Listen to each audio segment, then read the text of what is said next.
Kubla Khan by Samuel Taylor Coleridge is one of the most famous and enigmatic poems in English literature. It was written in 1797, reportedly after Coleridge dreamed the lines while in an opium-induced state.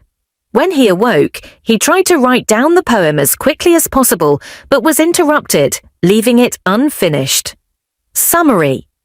The poem begins with an image of the Mongol ruler Kubla Khan and his grand palace in the exotic, pleasure-filled city of Xanadu. Coleridge describes the construction of this magnificent, almost magical place by the river Alf, which flows through caverns to a sunless sea. The landscape around it is lush, mysterious, and both beautiful and threatening, with gardens bright with sinuous rills and forests ancient as the hills. The second part of the poem moves into a description of the river Alf itself. Here, Coleridge presents a violent scene, with the river bursting from the earth, creating powerful, tumultuous sounds as it flows. This vivid imagery suggests a chaotic, creative energy within the natural world. Finally, the poem's tone shifts in the last few lines. The speaker reflects on a vision of an Abyssinian maid playing a dulcimer. The memory of this beautiful vision inspires him to imagine himself as a powerful poet who could build that dome in air.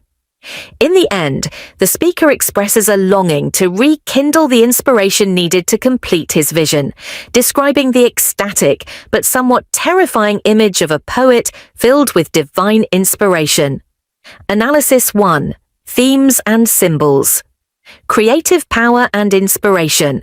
Kubla Khan explores the powerful, often chaotic nature of creative inspiration. The imagery of a violent river and natural landscape to symbolize the energy of the creative mind, full of both beauty and terror. The sublime and the exotic. The depiction of Xanadu draws from Orientalist ideas of the East as mysterious and luxurious. Coleridge's portrayal is both awe-inspiring and foreboding, tapping into romantic notions of the sublime, an experience that overwhelms with grandeur and danger. The fragmented vision. The poem's incomplete nature underscores a central theme, the impossibility of fully capturing artistic inspiration. The speaker's dreamlike vision fades before it can be fully realized, echoing the transience of inspiration. 2. Structure and language. Coleridge's use of rhythm and rhyme evokes the flowing, dreamlike quality of the poem, with the lyrical descriptions capturing the exotic beauty of Xanadu. The language is highly imaginative and descriptive, creating a sense of a vivid, almost surreal place.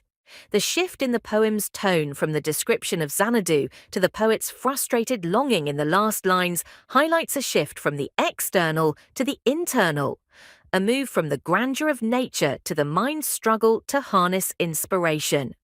Third, interpretation and legacy, symbol of unfinished art. The poem's interrupted nature has been interpreted as a metaphor for the fragmented and elusive nature of human creativity.